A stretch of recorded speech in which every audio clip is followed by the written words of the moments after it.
মাদ অর্থ টানিয়া পড়া, মাদ অর্থ কি করা, মাদ অর্থ টানিয়া পড়া। মদের হরফ তিনটি, মদের হরফ তিনটি, মদের হরফ কয়টি?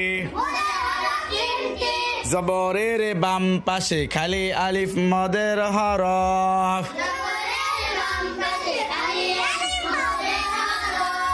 পেশের বাম পাশে যজমালা ওয়াও মদের হরফ,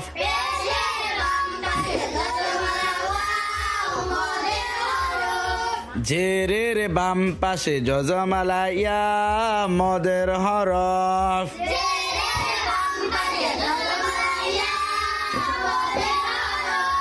মদের হরফ হইলে, মদের হরফ হইলে, মদের হরফ হইলে